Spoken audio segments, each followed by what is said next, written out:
नमस्कार। मेरा नाम शिल्पी है और आप सबका संकल्प से सफलता के इस YouTube चैनल में फिर से एक बार स्वागत करती हूँ। आज हम यहाँ पर जो मैंने वादा किया था कि आर्ट एंड कल्चर की सीरीज को हम स्टार्ट करेंगे, चाहे वो यूपीएससी के लिए हो या फिर आपके किसी भी स्टेट पीसीएस के एग्जाम की बात हो। और आप अपनी स्क्रीन पर देख पा रहे होंगे कि भारतीय कला और संस्कृति के सिलेबस को आज हम यहाँ पर डिस्कस करेंगे, क्योंकि किसी भी पुस्तक को जानने से पहले, उसके अंदर और खंगालने से पहले बेहतर होगा कि उसके इंडेक्स को जान लें।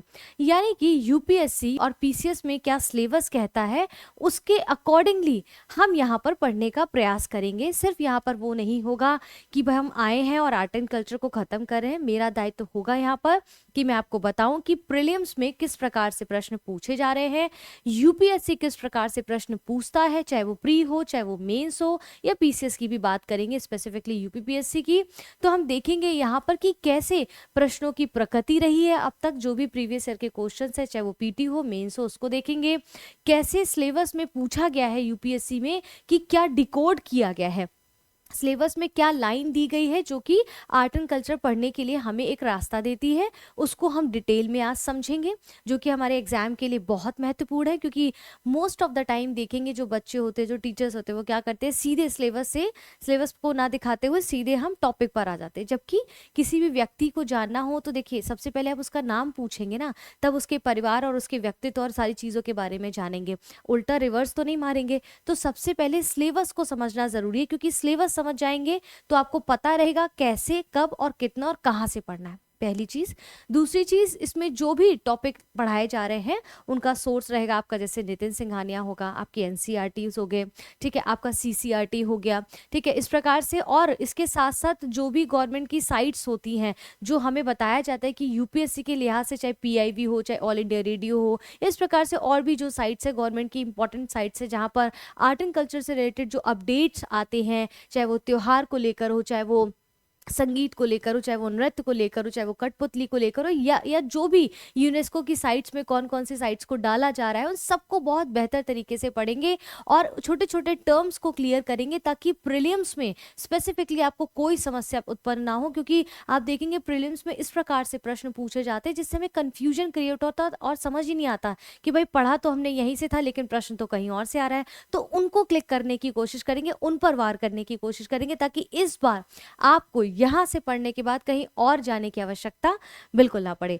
चलिए आगे शुरू करते हैं आज के अपने सीरीज को, जिसमें भारतीय कला और संस्कृति पढ़ते हैं। देखिए, इतिहास का ही हिस्सा है। क्यों? क्योंकि हम प्राचीन समय में देखेंगे, प्रागैतिहासिक काल में देखेंगे, मध्यकाल की चीज़ों को समझेंगे, फिर हम आधुनिक काल की चीज़ों को उसमें समझेंगे कि उस समय में वास्तुकला कैसी थी, उस समय में संगीत कैसा था, उस समय में नृत्य कैसा था, इत्यादि इत्यादि चीज़ों को बदलते स्वरूप के अंतर्गत हम यहाँ पर समझने का प्रयास करेंगे आर्ट एंड कल्चर को, क्योंकि इतिहास की बात कर रहे हैं। तो इतिहास क्या है कि वर्तमान के प्रकाश में अतीत का अध्ययन करना। तो अतीत का अध्ययन करेंगे, और आर्ट एंड कल्चर और हम देखेंगे कि ऐसा विषय है जो कि आपके साइंस से बहुत डिफरेंट है, जो कि आपके ज्योग्राफी से बहुत डिफरेंट है, जो कि आपके किसी भी विषय से, इकोनॉमिक्स से बहुत डिफरेंट है, क्योंकि वहाँ पर नई चीज़ें इस तरह से आती हैं। तो हम देखते हैं वहाँ पर नई चीज़ें जो है करंट के साथ अपडेट हो जाती है, लेकिन यहाँ पर बेसिक के साथ ही हमें चीज़ों को अपडेट करते हुए उसमें एड ऑन करके ही समझने का प्रयास करना है आर्ट एंड कल्चर में, ठीक है। आइए चलिए आगे बढ़ते हैं। अगर आप नए हैं तो आप सबसे रिक्वेस्ट करती हूँ कि अगर आपको ये टॉपिक समझ आ रहे हैं, चीज़ें बेहतर लग रही हैं, क्योंकि मंडे, वेडनेसडे और फ्राइडे को आपको इकोनॉमिक्स की क्लासेस दी जा रही है शाम को 6 बजे। वहीं ट्यूसडे और सैटरडे को आपको ये शाम को क्लासेस आर्ट एंड कल्चर की दी जाएंगी। वहीं पर जियोपॉलिटिकल के टॉपिक्स रेगुलर आपको मिलते हैं, शॉर्ट्स मिलते हैं, जो आपके एग्जाम के लिए बेहद इंपॉर्टेंट है, ठीक है। तो अगर आप नए, अपने अब तक चैनल को सब्सक्राइब नहीं किया तो नाम टाइप करिए संकल्प से सफलता तक, मेरा ऐसा फोटो आएगा, उसको चैनल को सब्सक्राइब करिए और उसको बेल आइकन दबा दीजिए, ताकि टाइमली आपको नोटिफिकेशन मिलता रहे। आइए चलिए टॉपिक पर जंप करते हैं जल्दी से हम। देखिए, सबसे पहले क्या है, जैसा कि मैंने कहा, सिलेबस समझते हैं। तो सिलेबस हमारा कहता है भाई कला और संस्कृति और सभ्यता की बात कर रहा है, ठीक है। यूपीएससी का सिलेबस आप खोलेंगे, उसमें इस तरह से लिखा हुआ है, तो आप उसको जाके देखिए वहां पर क्या कह रहा है, ठीक है। तो आप अगर सिलेबस खेलेंगे तो वहां पर सीधे सीधे कला और संस्कृति की, इतिहास की बात कर रहा है। तो जिसमें हमें पहले समझना है कि कला, संस्कृति क्या है और सभ्यता क्या है। तीनों अलग अलग चीजें हैं, तीनों अलग अलग है, लेकिन एक एक दूसरे के कंबाइंड है। उसको समझने का प्रयास करेंगे, क्योंकि यहाँ से भी आपके मेंस में प्रश्न बनता है। अगर आपने एक एक शब्दों के कॉन्सेप्ट को नहीं समझा तो कोई मतलब नहीं है चैप्टर का, ठीक है। जैसे सभ्यता को समझिए, सभ्यता क्या है। देखिए, सभ्यता क्या है, हमें जीना कैसे ये सिखाती है, यानी कि हमारी भौतिक चीज़ों की बात करती है। वहाँ का इंफ्रास्ट्रक्चर कैसा है, वहाँ का लिविंग स्टैंडर्ड कैसा है, बाहरी तत्वों की, प्रकृति की, भौतिक चीज़ों की बात करती है, यानी कि समाज के बाहरी विकास की से जुड़ी है, जो कि टेक्नोलॉजी, शहर, कानून व्यवस्था, कृषि, विज्ञान इत्यादि चीज़ों की बात करती है, जो कि सामाजिक संस्थाएं यानी कि सभ्यताएं बदलती रहती है, बाहरी तत्व है। लेकिन संस्कृति जो आंतरिक तत्व है, जिसे बदला नहीं जा सकता ऐसे, ठीक है। अब यहाँ पर समझते हैं सभ्यता की कुछ प्रमुख विशेषताएं होती है। देखिए, सीधे इस तरह से पढ़ाने का प्रयास है, क्योंकि कुछ बच्चे होंगे जो बिल्कुल न्यू होंगे और जिनको बेसिक से चीजें समझनी है, तो उनके लिए भी इस प्रकार से लाया गया, ताकि जो एडवांस लेवल पे समझना चाहते हैं उनका रिवीजन भी हो जाएगा, और जो बेसिक से समझना चाहते हैं उनके नोट्स भी रेडी हो जाएंगे, ठीक है। इसकी पीडीएफ के लिए आपको मेरे टेलीग्राम चैनल को सब्सक्राइब कर लेना होगा। मैं दिखा देती हूँ एक बार, आप यहाँ पर जाएंगे, फॉलो करेंगे, यहाँ पर आपको पीडीएफ मिल जाएगा, ठीक है। अब यहाँ पर सभ्यता की कुछ प्रमुख विशेषताएं, जैसे कि ये जो मटेरियल प्रगति करता है, यानी कि भौतिक प्रगति की बात करता है। वैज्ञानिक सोच, यहाँ पर साइंटिफिक सोच से नई नई चीजें क्रिएट की जा सकती है। लिखित भाषा और प्रशासन की बात करता है। नगर, सड़कें, व्यापार, टेक्नोलॉजी, जीवन के बाहरी साधन बेहतर बनाना, यानी कि अपनी सुख सुविधाओं पर भौतिक चीजों पर ध्यान देना, जिन्हें समय के अनुसार, टेस्ट के अनुसार बदला भी जा सकता है। इसीलिए हड़प्पा सभ्यता, यहाँ पर इसकी बात हम आगे करेंगे, ठीक है। उदाहरण के जैसे हड़प्पा सभ्यता, नगर नियोजन, इसका जल निकासी व्यवस्था। अब क्या देखिए, अब जैसे यहाँ पर खड़े हड़प्पा सभ्यता, ये सभ्यता की बात करें, यानी कि आज के समय पर बहुत सी चीजें हम अपने बदलाव देखते हैं अपने शहरों में। हर शहर में एक नई सभ्यता देखने को मिलती है, एक नए तरीके के भारी तत्व देखने को मिलते हैं, चाहे वहाँ का आर्किटेक्चर हो, चाहे वहाँ का मतलब पूरा किसी भी प्रकार की बाहरी चीजों की बात हो, चाहे टेक्नोलॉजी की बात हो, तो डिफरेंट डिफरेंट तरीके से देखने को मिलती है, और चेंजेस भी आते रहते हैं, ठीक है। मेसोपोटामिया की बात करें तो वहाँ की लिखित भाषा और व्यापार है। मिस्र की बात करें तो पिरामिड और प्रशासन और कैलेंडर है। सभ्यता क्या है, जो बाहरी विकास, टेक्नोलॉजी और व्यवस्था की बात करता है, जो समय के अनुसार समाप्त भी हो जाता है और चेंज भी किया जा सकता है। इसलिए सभ्यताएं मिट जाती है, लेकिन संस्कृति बनी रहती है। आइए अब हम उसको यहाँ पर समझने का प्रयास करें। यह हड़प्पा सभ्यता का एक स्ट्रक्चर है, जहाँ पर इस प्रकार से मकान बने हैं, निकासी है, जल निकासी है। बहुत खूबसूरत सभ्यता को यहाँ पर दिखाने का प्रयास किया एक उदाहरण के स्वरूप में। तो सिविलाइजेशन क्या है, जिसे हमें कैसे जीना है ये सिखाती है, और बाहरी विकास से जुड़ी हुई है, बाहरी तत्वों से जुड़ी हुई है, ठीक है। अब यहाँ पर आगे बढ़ते हैं, अगला देखते हैं। यहाँ पर क्या है, संस्कृति की बात की होगी, कल्चर की बात की। कल्चर क्या है, संस्कृति क्या है, जो कैसे जीना चाहिए ये बताती है, यानी कि समाज के आंतरिक और नैतिक पहलुओं पर आधारित होनी चाहिए, जिसमें हम वैल्यूज की बात करते हैं, ठीक है, परंपरा की बात करते हैं, लेगेसी की बात करते हैं, भाषा, धर्म, आचार विचार की बात करते हैं, नैतिकता, विचारधारा, साहित्य, ये सब की बात करें। ये इंटरनल है, मतलब कहते हैं ना कि आपको कैसी संस्कृति मिली, आप कैसे संस्कृति में पले बड़े हैं, भारतीय संस्कृति, तो क्या ये संस्कृति बदलेगी? नहीं, लेकिन सभ्यता बदल जाएगी। जैसे आपने हड़प्पा सभ्यता के एग्जाम्पल देखा कि क्या वो सभ्यता आज है? नहीं है, ठीक है। लेकिन संस्कृति, जैसे आपकी कला संस्कृति में जैसे जो वैल्यूज है, परंपरा है, धर्म है, दर्शन है, नृत्य है, त्योहार है, क्या दीपावली बदल जाएगी एकदम से? नहीं, ये संस्कृति आपके हमेशा तत्पर ऐसी ही अनवरत चलती रहेगी, ठीक है। लोक परंपराएं हैं, नैतिक है, आध्यात्मिक विकास है, यानी कि आपका स्पिरिचुअल डेवलपमेंट है, ये नहीं बदलेगा समय के साथ, लेकिन सभ्यता बदल जाएगी, ठीक है। अब उदाहरण के लिए जैसे फॉर एग्जाम्पल, छोटा सा उदाहरण, जैसे नमस्ते करना। आप क्या नमस्ते हम ऐसे करने लगेंगे, ऐसे करने लगेंगे? भाई नमस्ते का तो यही क्राइटेरिया होगा ना। तो संस्कृति बदलती नहीं है। माता पिता का सम्मान करना, दिवाली, होली, लोकगीत, आयुर्वेद हो गया, योग हो गया, परिवार का जो व्यवस्था है, ठीक है। संस्कृति कहती है कि आंतरिक गुणों की बात करती है, जीवन का आदर्श और मूल्यों, वैल्यूज की यहाँ पर बात करता है। इसलिए संस्कृति सभ्यता से भिन्न है, ये सिखाती है कैसे जीना है, जो आंतरिक रूप से बताता है, और सभ्यता बताती है कि कैसे रहना है, वो बाहरी तत्वों के बारे में बताता है। यहाँ तक स्पष्ट है? यहाँ तक स्पष्ट है? चलिए हम आगे बढ़ते हैं। आप कह रहे हैं कला, आर्ट क्या है? आर्ट के कई सारे फॉर्म है, ठीक है, कई सारे फॉर्म है। इन पे दृश्य भी देखेंगे, श्रवण कला को भी देखेंगे, प्रदर्शन कला को देखेंगे, साहित्य कला को देखेंगे, हस्तकला को। इनको हम इन रूपों में विभाजित करके फिर इसके बारे में डिटेलिंग हम अलग अलग, जैसे मान लीजिए फॉर एग्जाम्पल समझिए, जैसे हम वास्तुकला, आर्किटेक्चर के बारे में पढ़ेंगे, एक इसको अलग करके हम समझते हैं, जैसे आर्किटेक्चर के बारे में पढ़ेंगे। तो आर्किटेक्चर में जैसे प्राचीन समय में आर्किटेक्चर कैसा था, फिर मध्यकाल में आते आते आर्किटेक्चर कैसा रहा, फिर आधुनिक समय में देखेंगे कैसे समय के साथ नई नई चीज़ों को अडॉप्ट करते हुए फ्लो करके वो नया आर्किटेक्चर बनता चला गया, उसी में चीज़ें नई एड ऑन होती चली गई। तो हम जैसे वास्तु, जैसे आर्ट एंड कल्चर की, सॉरी आर्किटेक्चर की बात की कि प्राचीन, मध्यकालीन, फिर हम आधुनिक समय में कैसे कैसे समय के साथ परिवर्तन आए, उसी तरह से चित्रकला को देखेंगे, उसी तरह से नृत्य को देखेंगे, उसी तरह से मूर्ति कला को देखेंगे, ठीक है, नृत्य को देखेंगे, संगीत को देखेंगे, वास्तुकला को देखेंगे, है ठीक है, कहानियों को देखेंगे, नाटक को देखेंगे, सभी को, इन सभी को यदि आप देखेंगे, मेरे साथ पढ़ेंगे, तो प्राचीन समय में कैसी चीजें इनके अंतर्गत काम करती थी, कैसे दिखते थे, कैसी चीजें होती थी, समय के अनुसार कैसे बदलाव मध्यकालीन भारत में आया, फिर इसके बाद आधुनिक समय में, आधुनिक भारत में हम जब आएंगे तो उस समय में क्या इनकी प्रतिक्रियाएं थी, कैसा इनका स्वरूप था, कैसी चीज़ों को नए तरीके से इनको हाव भाव को बदला गया। तो हम इस तरह से सीरीज को पूरा पढ़ेंगे। इन सभी विषयों को हम कालखंड में, चाहे वो प्राचीन हो, चाहे वो मध्यकालीन हो, चाहे वो आधुनिक कालीन हो, कालखंड में विभाजित करके एक साथ सबको पढ़ने का प्रयास करेंगे। चलिए, अब यहाँ कह रहे हैं कि कला क्या है, कोई माध्यम है, ठीक है, कला वह माध्यम है जिसके जरिए संस्कृति व्यक्त होती है। अब समझिए, जैसे भावनाएं, विचार, परंपराएं, इनकी अभिव्यक्ति करते, चाहे वो नृत्य के थ्रू हो, चाहे वो संगीत के थ्रू हो, चाहे वो चित्रकला के थ्रू हो, चाहे वो आर्किटेक्चर के थ्रू हो। अब जैसे जैसे अगर हम हड़प्पा सभ्यता की बात करते हैं, चलिए आप साउथ में चले जाइए, साउथ के टेम्पल्स देखेंगे, अगर आप फॉर एग्जांपल साउथ के टेम्पल्स देखेंगे तो वहाँ के आर्किटेक्चर जब आप देखते हैं तो वहाँ के राजाओं महाराजाओं के बारे में, वहाँ के कल्चर के बारे में हमें पता चलता है। तो ये सब क्या है, हमें वहाँ पर रिफ्लेक्ट होता है आर्किटेक्चर के थ्रू, वहाँ की संस्कृति के बारे में, ठीक है। अब यहाँ पर कह रहे हैं कला की कई सारी श्रेणियां हैं, ठीक है, जैसे दृश्य कला, दृश्य कला का जिसे हम देख सकते हैं, जैसे चित्रकला, मूर्तिकला, ठीक है, वास्तुकला, प्रदर्शन कला जिसका प्रदर्शन किया जाता है, जैसे नृत्य, संगीत, नाटक, ठीक है। वही साहित्यिक कला की बात की जाए, ये लिख लीजिएगा क्योंकि मेंस के लिए बहुत इंपॉर्टेंट है। साहित्यिक कला जैसे कविता, कहानी, नाटक, ये सब क्या है, साहित्यिक है। और साहित्य क्या है, हमारे समाज का दर्पण है, तो इसमें वो सारी चीजें मिलेंगी जो समाज में चीजें चल रही होंगी, उनको यहाँ पर लिखकर और करके बताया जाएगा। हस्तकला, बुनाई, कढ़ाई, मिट्टी के बर्तन इत्यादि। तो आप देखेंगे यहाँ पर क्या कहने का प्रयास कर रहे हैं, यहाँ पर प्रयास कर रहे हैं कि भाई, यहाँ पर देखिए मैं इसको रफ कर दे रही हूँ ताकि और थोड़ा सा क्लियर हो जाए। यहाँ पर आपसे प्रयास कर रहे हैं कि दृश्य कला, यानी कि जिसमें दृश्य कला है, कला की प्रमुख श्रेणियों में हम पढ़ेंगे दृश्य कला, प्रदर्शन कला, साहित्य कला, हस्तकला। इस पूरे के अंतर्गत और भी चीजों को ऐड ऑन करेंगे, इसमें हम बहुत सी चीजें जैसे कठपुतली इत्यादि, इसको भी हम डिटेल में बाद में समझेंगे। इन सभी चीजों को हम इसके अंतर्गत पूरे सिलेबस को ऐसे ही कवर करेंगे।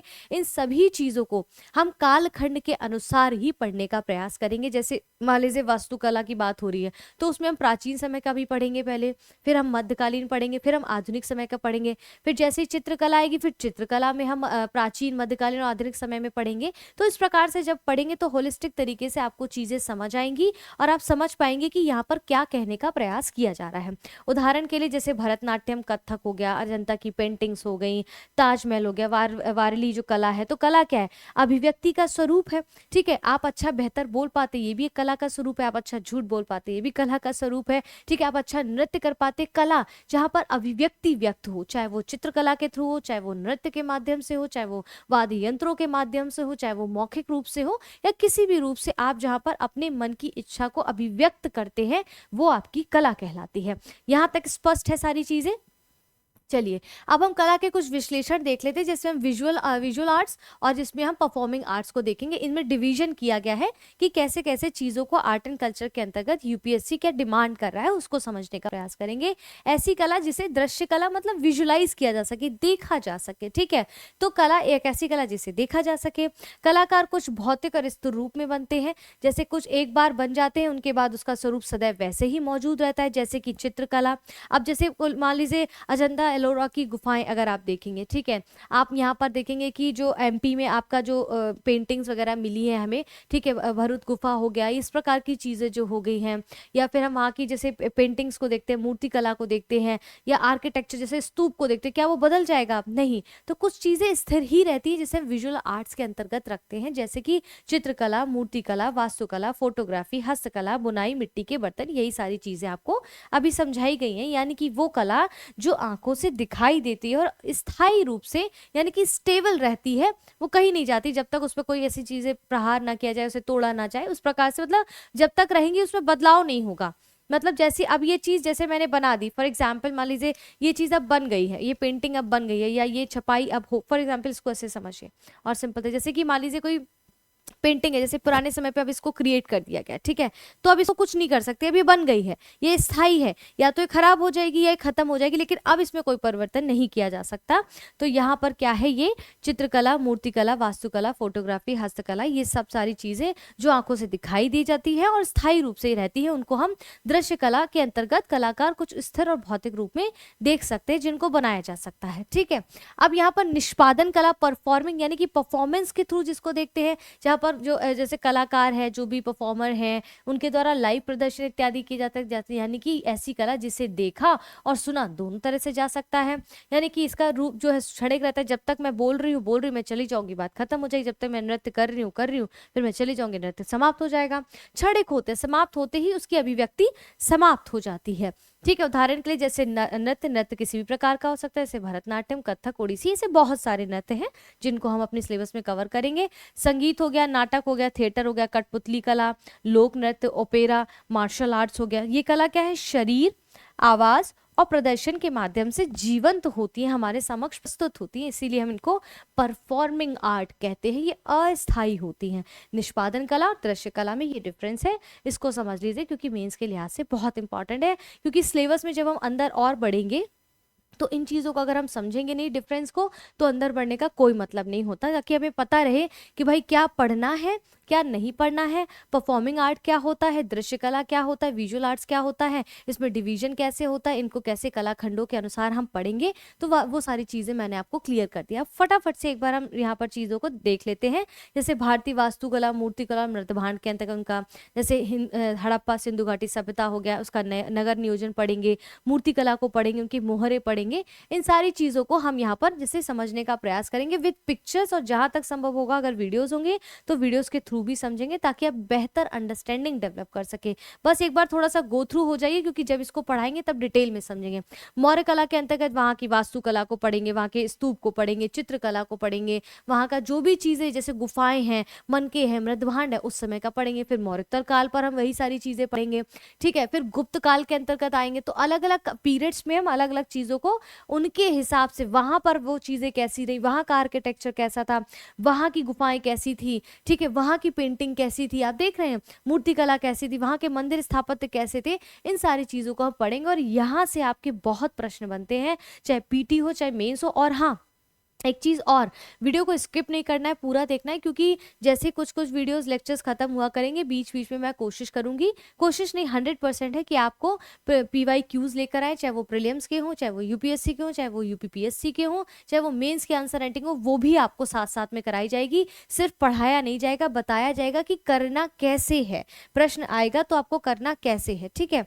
ये बीच बीच में ब्लर हो जाता है तो आप मुझे बता दिया करिए, ठीक है। ये सारी चीज़ों को हम यहाँ पर पढ़ेंगे। अब पल्लव कला के बारे में फिर देखेंगे, ये सारे पिक्चर्स हैं यहाँ पर। फिर भारतीय चित्रकला में आएंगे, फिर सेम वही कि प्रागैतिहासिक काल में चित्रकला कैसी थी, फिर मध्यकाल में चित्रकला कैसी थी, फिर आधुनिक काल में चित्रकला कैसी थी, ठीक है। भारतीय हस्तशिल्प के बारे में वैसे ही पढ़ेंगे, ठीक है। भारतीय संगीत के बारे में, भारतीय संगीत का इतिहास क्या रहा, उसकी रचना किसने की, भारतीय संगीत का वर्गीकरण कैसा रहा, इन सारी चीज़ों को कवर करेंगे। फिर नृत्य में सेम वही, नृत्य का स्वरूप चाहे शास्त्रीय नृत्य हो, उसमें कौन कौन से नृत्य आएंगे, इन सबको हम एड ऑन करते रहेंगे।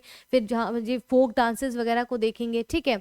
इसके बाद हम यहाँ पर देखेंगे भारतीय नाट्य कला यानी कि थिएटर के बारे में। और ये सारी चीज़ें जब मैं आपको पढ़ाऊंगी, ये मैं इसको इतना फ्रीक्वेंटली क्यों ले रही हूँ, क्योंकि इसको डिटेल में हम लेक्चर्स के थ्रू समझेंगे।